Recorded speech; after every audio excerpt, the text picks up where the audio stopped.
So here's what I expect the government to offer. I expect them to offer free money, and I expect them to offer a type of debt forgiveness. Now, it won't actually be debt forgiveness, it'll just be debt bundling, but it'll feel like debt forgiveness.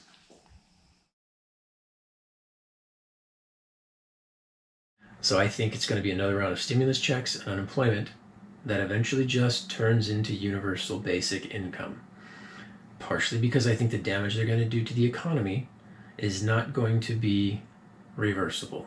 So if you want your stimulus checks, if you want your unemployment, and you want your universal basic income, the government is going to make you sign up for a federal account, a federal bank account. Now, I don't think they'll do this right away, but I think that they'll probably start moving into it over 6 months of use, or maybe after a year, maybe right away. But the agreement will be that you will get your money in a Fed account as digital credits or digital dollars, which is a CBDC. Bring back the stimulus checks. We bring back the bolstered unemployment. In fact, we just let it keep going. And we call that universal basic income. They're going to tell us that they want to give it to us as a digital credit or as $1 in a federal account. And our backs are going to be against the wall, whether we are citizens or small businesses. And we're going to say, okay, I'll take it.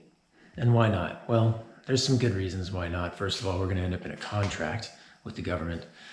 And it's probably not going to be a very good contract. At first, it might be okay, but eventually it will turn bad. The terms of the agreement will change, just like banks so often do right now. And on top of that, the money will probably be programmable, which means that they can tell you where you can spend it. They can tell you what you can buy. They can tell you when you can spend it. And then they can tell you that it's going to expire at a particular time if you don't use it within 30 days, 60 days, a year, whatever it is that they determine. That's programmable money. So they will tell you what kind of medical care that you can purchase with those credits. They'll tell you what kind of food you can buy. So a lot of us will be eating, well, food that we normally wouldn't want to eat because it is government approved for purchase. They can set it up so you can only use your money for government approved transactions at government approved locations for government approved items, working with government approved vendors. You'll be using the resources that they want you to use. You'll be buying the food that they want you to buy. You'll be going the places they want you to go. That's what programmable money can do. It's an opportunity to once again favor big business and put small businesses out of business. This also means that all transactions can be fully traceable without a search warrant.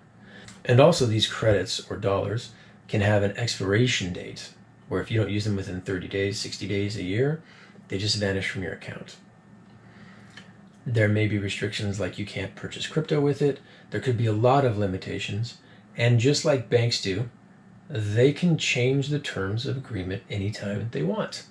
And if you don't sign it, well, just don't get to participate anymore. But once you're invested, and that's where your UBI is going, you're going to want to participate. And you're going to want to keep signing that agreement to the different changing terms that get worse and worse and more restrictive over time. So the second thing, if I were them, I would start creating doubt around the big banks and start questioning their integrity and their character, and would start telling more stories on the news about corruption in the big banks. And then what I would do if I was the Fed and wanted everybody to join in on the Fed coin is I would offer them a deal they couldn't refuse. Now, I have made a few videos about this over the last few months. I've not published any of them yet because of legal liability. There's some sensitive information I'm not really sure that I'm able to share yet.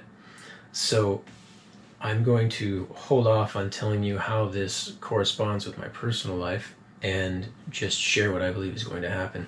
I believe the Fed is going to make an offer that is marketed as debt forgiveness. But it's not forgiveness, it's just a very appealing debt transfer. So I believe what they'll do is offer to pay off all of our debts, maybe even our mortgages. I'm not 100% sure on that. I'm not 100% sure on any of it. But I think they will pay off our debts, including our credit card debt, our school loans, our car loans, maybe our medical bills, and they will transfer that debt into a federal account. So in order to ease the burden that they have created on us through the lockdowns, through their crony capitalism, and through inflation, they are going to offer to pay off our loans.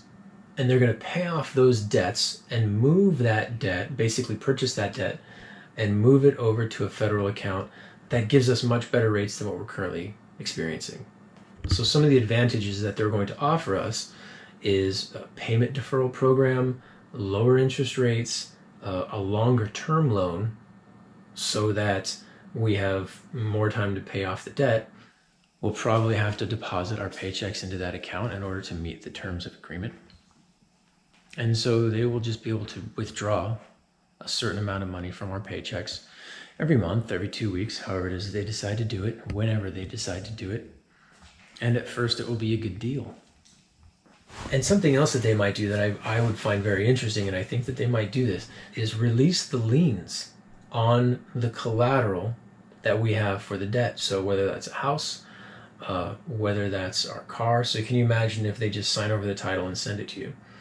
And then you actually are in possession of the title of a vehicle that you have a loan on that is with the Fed. The reason that I think they might do this is because one of the reasons for having a lien on a vehicle is to make sure that a person can't sell that vehicle without paying off that debt. But if our debt is with the Fed and they have access to all of our income and they have a relationship with the IRS, they can just pull money out of our account when they decide to, and that in and of itself will take the place of what the lien used to do. So if we were to have a car loan and we just sold the car because we had the title outright and we didn't pay them, well, they would just take it out of our income. So how good would that feel for the banks to send you the title to your vehicle that you still owe $60,000 on, and you technically own it free and clear? The lien has been signed over. That's your title. That's your car. You can sell it anytime you want. Because why not give you the title?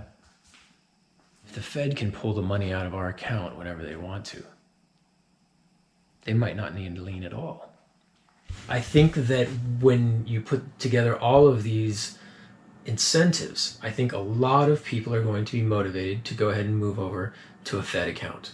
And if they can't tempt us as a motivation to move over to a federal account and adopt a digital currency, I think they're going to use fear.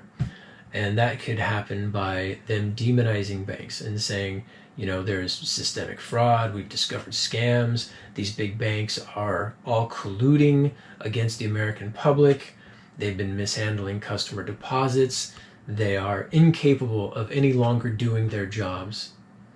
Don't do business with them, or maybe even they'll shut them down and give people very few options except moving over to a federal account. It's very possible that in order for businesses to participate in this system, that they will have to prove that they are only transferring their credits to other federal accounts, which means the payroll might all have to be processed using the digital currency. And that means that anyone who works for those companies is going to have a federal account, and they're going to have to accept being paid in digital currencies. It also means that their vendors would have to accept being paid in digital currencies.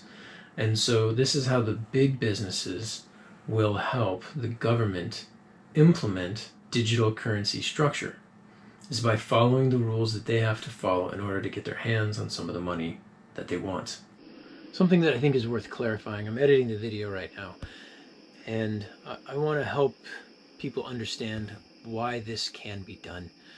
And the reason that this can be done so easily is because the whole thing will be technically optional. And if it's optional, then there's no violation of our constitutional rights.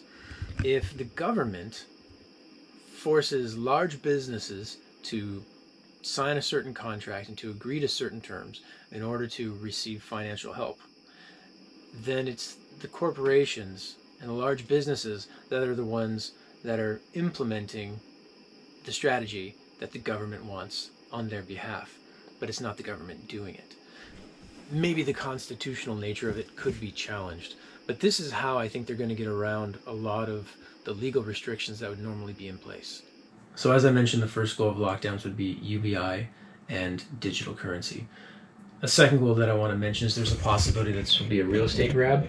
If there is a rent moratorium, there's a lot of small landlords who are not going to be able to pay their mortgages. So this is going to be an opportunity for investors like BlackRock to come in and scoop up property that landlords cannot afford to not be receiving rent on. And so they're just going to have to sell. I think that's a second possibility. And the third, to create travel restrictions. I think this would be a practice round for travel restrictions if that is something that they decide to do. I expect that they are hoping to have the same level of adoption to a Federal Reserve digital currency as they did for the vaccines.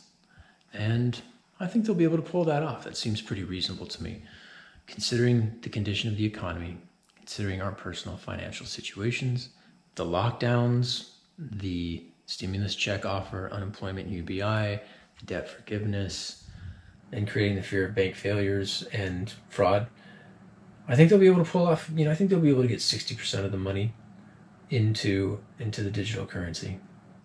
I think this is going to be an offer that a lot of people are going to take. And I may even take it myself. Maybe then I can tell you what I'm doing right now.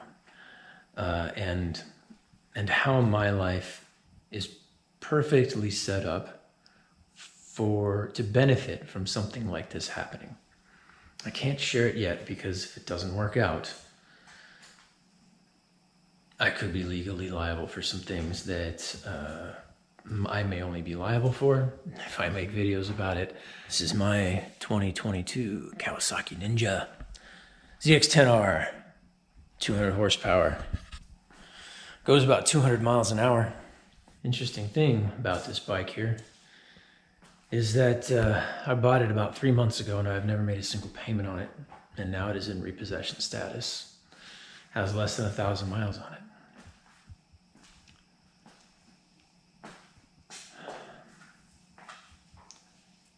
That's the story that I can't tell you quite yet, but I hope to be able to tell you soon because it's related to what's going on. And I've said too much.